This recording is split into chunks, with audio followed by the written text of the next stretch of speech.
Waalaikumsalam warahmatullahi wabarakatuh.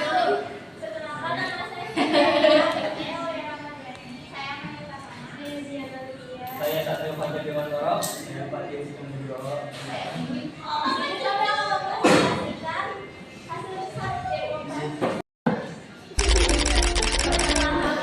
Demokrasi membutuhkan percakapan bebas dan terbuka, ruang leluasa yang sanggup menampung suara yang beraneka. Fitnah dan cacian memang berbahaya, tak patut dalam ruang manusia, disitulah hukum bisa masuk dan bekerja. Mekanisme alternatif selain pemidanaan perlu diterapkan agar perbedaan tak gampang dibereskan oleh kuat-kuatan. Yang terpenting, semua pejabat tidaklah tipis telinga. Para pendukung pun jangan gampangan terpantik murka. Kesediaan mendengar kritik hendaknya jadi tindakan. Jangan banyak tapi dan asalkan sebagai persyaratan. Di video itu tuh apa yang disampaikan oleh Mbak Najwa Shihab pada video tersebut itu demokrasi adalah sistem pemerintahan yang seluruh rakyatnya ikut andil seperti pada Undang-Undang Pasal 28 dan 28 ayat 3. Jadi setiap warga itu boleh menyuarakan pendapatnya di mana pemerintahan harus dengan sigap bertindak atas ilmu yang diberikan, bukan hanya omong-omong atau hanya klarifikasi biasa.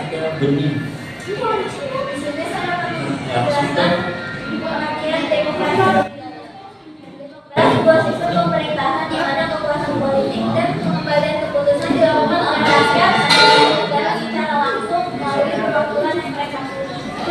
Selain itu, demokrasi merupakan konsep yang menekankan kesetaraan dan kewajiban serta perlakuan yang adil bagi semua warga negara.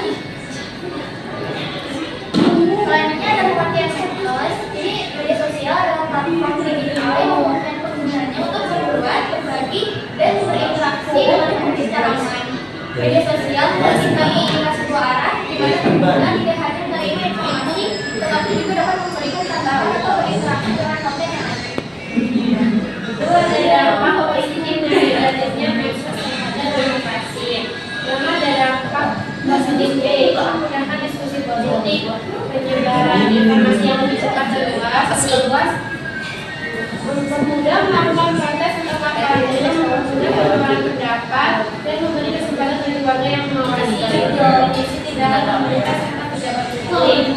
Dampak negatifnya, penyebaran berita palsu atau hoax, manipulasi, dan propaganda, KFP, polarisasi politik, dan kesehatan mental. Dinasti salah satu isu politik yang sedang ramai diperbincangkan adalah politik di mana sebuah manusia yang bertujuan untuk memperoleh kekuasaan, maka kekuasaan tersebut tetap berada di pihaknya dengan cara mewajibkan kekuasaan yang dimiliki kepada orang lain yang tidak mempunyai kewajiban memberikan kekuasaan sepenuhnya.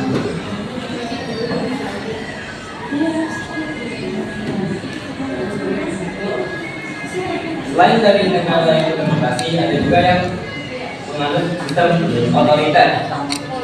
Negara demokrasi dan negara otoriter adalah dua jenis negara yang saling bertolak belakang. Pimpinan otoriter tidak memiliki aturan hukum sehingga dapat membuat kebijakan di negara sesuai keinginannya pribadi sendiri. Negara contohnya adalah negara Korea Utara yang sebuah totaliter, yaitu otoriter dalam bentuk ekstrim, di mana semua kekuasaan sosial sampai politik dipegang oleh seorang diktator yang punya kendalikan politik nasional serta media komunikasi massa yang dikendalikan negara.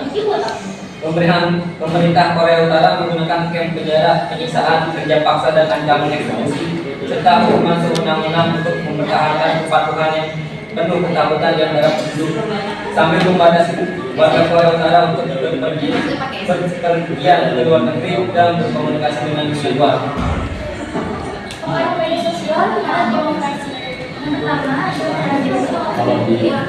adalah demokrasi dengan menyediakan platform bagi masyarakat untuk menyiarkan pendapat. Yang ketiga, masyarakat menjadi lebih apresiasi terhadap isu-isu yang terjadi. Yang keempat, memperbaiki pemikiran masyarakat. Dalam sirkulasi di era digital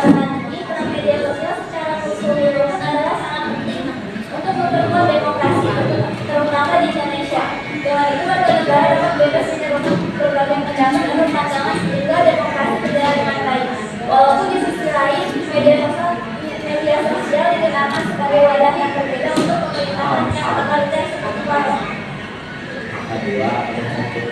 Ada yang ingin ditanyakan? Apakah ada yang ingin bertanya? Tidak.